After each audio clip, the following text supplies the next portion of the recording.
Bon, bonjour à tous.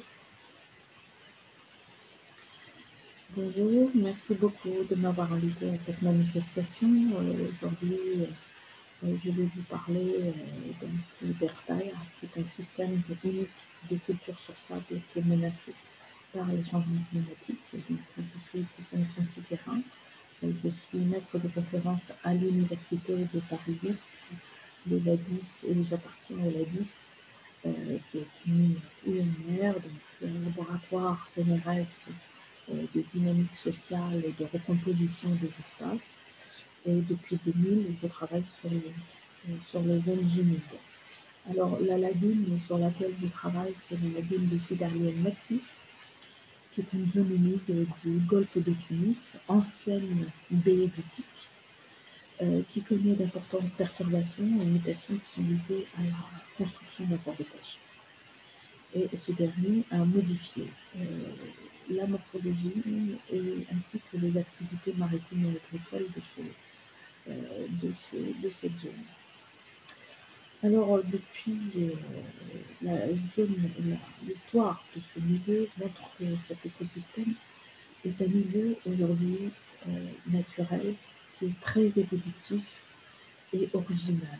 Utique, par exemple, qui est un port romain, se trouve aujourd'hui comblé par les sédiments alluviaux qui sont apportés par le fleuve Mejarda, l'oued Mejarda qui prend sa source en Algérie, qui traverse tout le nord de la Tunisie et qui se jette dans cette lagune. Donc,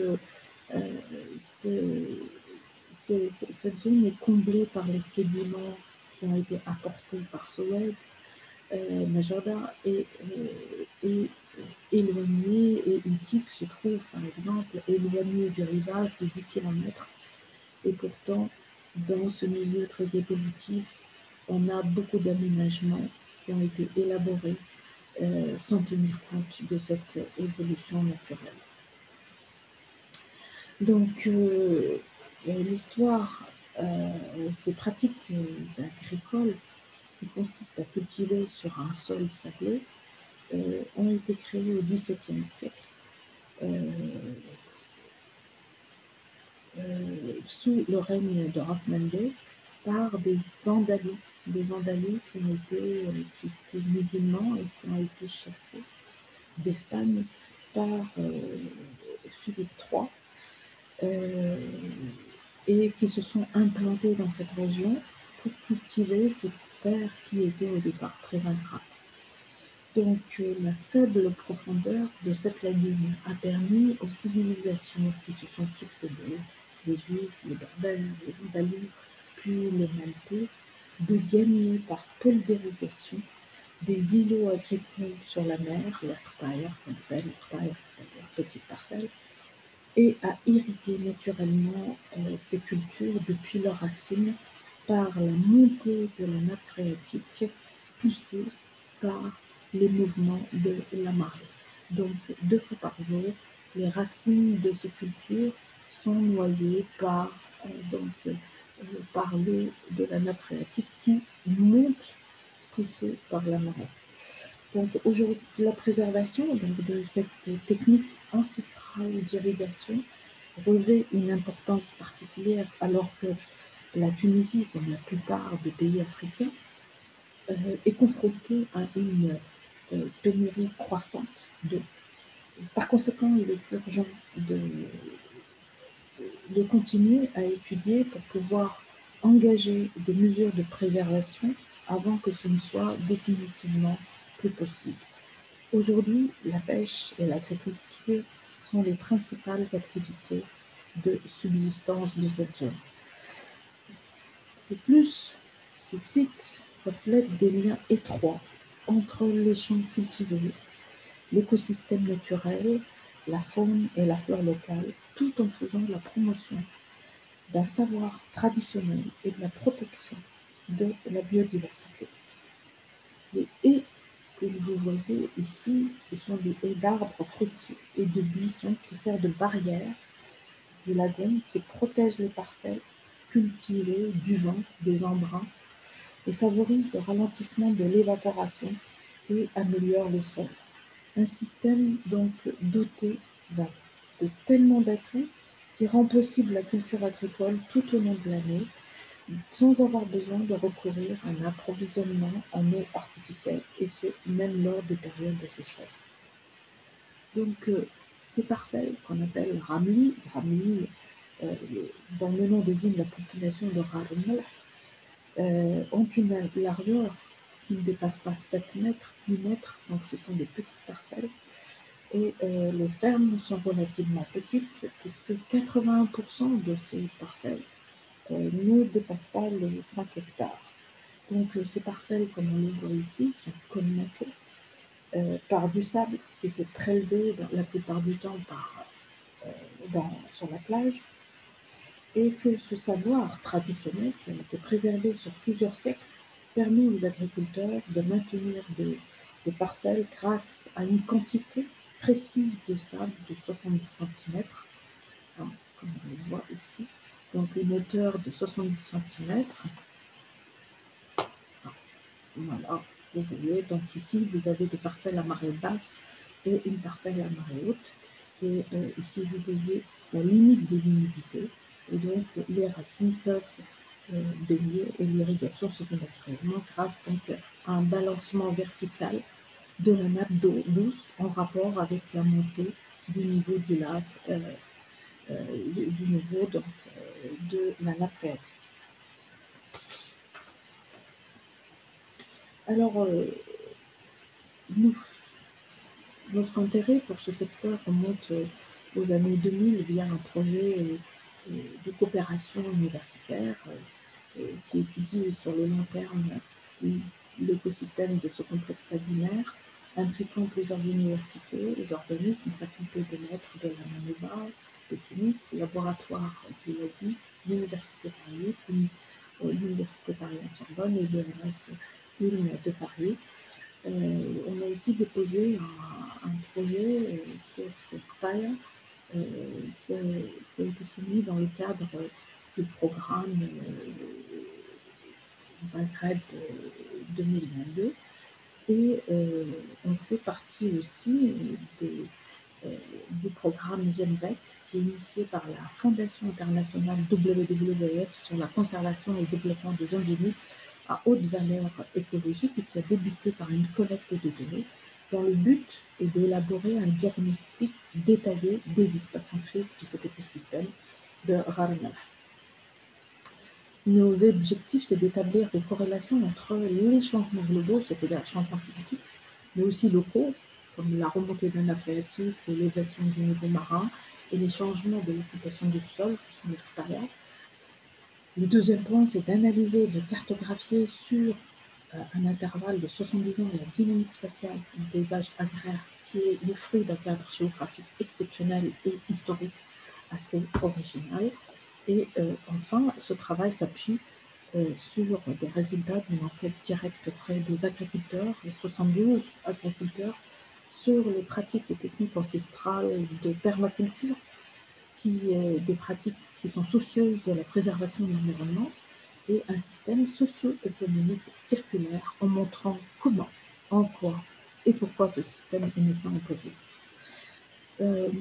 Alors il faut savoir que ce site est d'une grande importance pour le patrimoine naturel en Tunisie, puisque il est inscrit depuis 2018 comme label Ramsar, et c'est la première ville du monde arabe et d'Afrique à obtenir ce label.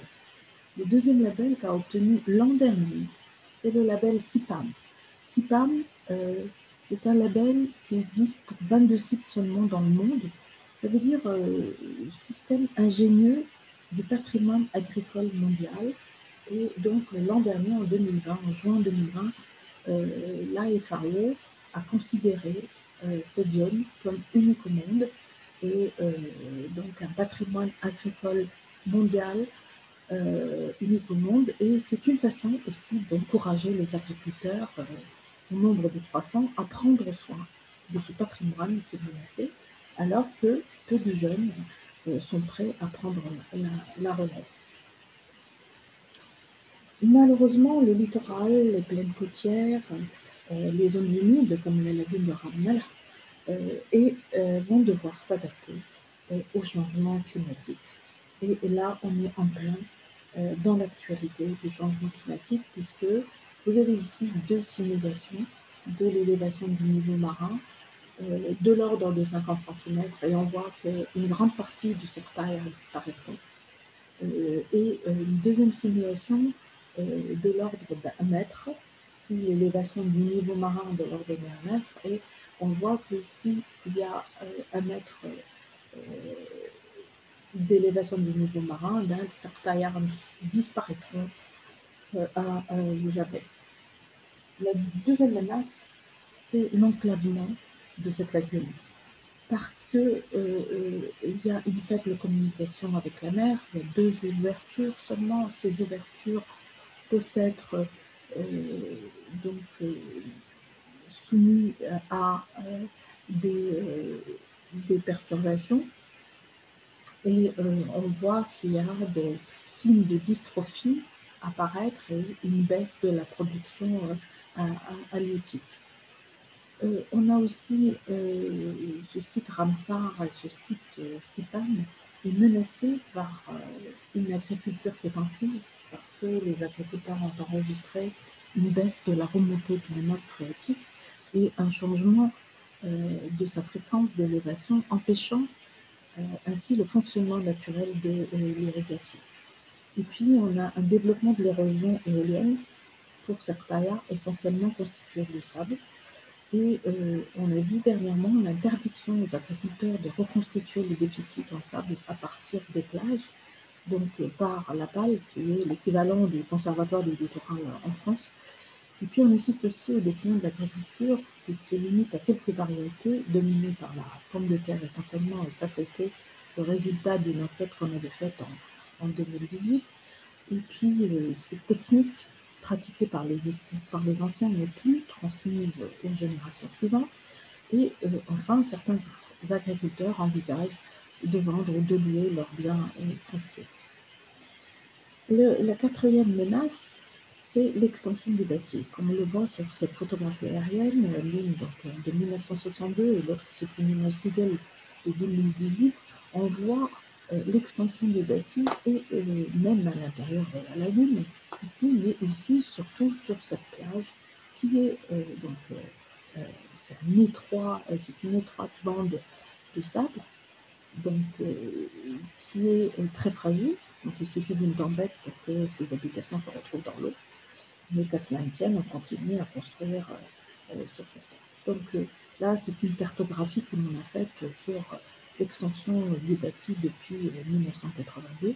Et ce qu'on observe, c'est qu'il y a une accélération de l'urbanisation, surtout depuis la construction de l'autoroute de Tunis-Bizerte en 2001. On a une accélération, donc un mitage de cette lagune. C'est un site aussi menacé par la dégradation de cette lagune, une dégradation qui est liée aux constructions sauvages dans certains sans aucun permis de construire. De plus en plus, et on voit aussi que de plus en plus, cette zone connaît depuis quelques années un changement notable de ses activités économiques, et la proximité des grandes agglomérations comme Bizerte ou comme Tunis a suscité l'invasion des terres par de très nombreux estivants, comme on le voit. Et donc, ce tourisme de masse a déclenché rapidement une spéculation foncière importante, favorisée par davantage de laxisme des lois relatives à l'urbanisme. Et en effet, le rythme des constructions clandestines s'est accéléré après 2011, donc après la date de la révolution du jasmin. Un site aussi menacé par les acteurs qui sont nombreux, donc une mauvaise gouvernance et une mode de gestion, par la multiplicité des acteurs et la complexité dans la gestion de cet espace. Et on voit que à n'importe quel niveau, local, régional, national, il y a énormément d'acteurs qui interviennent sur ce site, et ce qui entraîne une complexité dans la gestion de cet écosystème et qui conduit à quelques aberrations. Par exemple, la PAL a interdit les constructions au-delà des bornes qu'elle met en place pour signaler la limite interdite. alors que dans le même temps, vous avez la mairie qui va délivrer des permis de construire dans cette zone.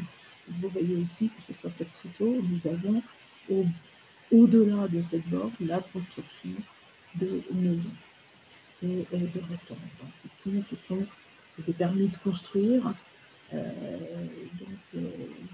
multiplicité des acteurs et manque de coordination des administrations. Donc pour conclure, Certaia, qui est à la fois des labels, qui a obtenu un label Ramsar et un label CIPAM, risque d'abord de perdre ces labels. C'est un patrimoine agricole unique au monde, c'est un milieu de transition qui est vulnérable, initialement d'une grande biodiversité mais qui est en crise. Donc le travail sur ces milieux est essentiel pour être...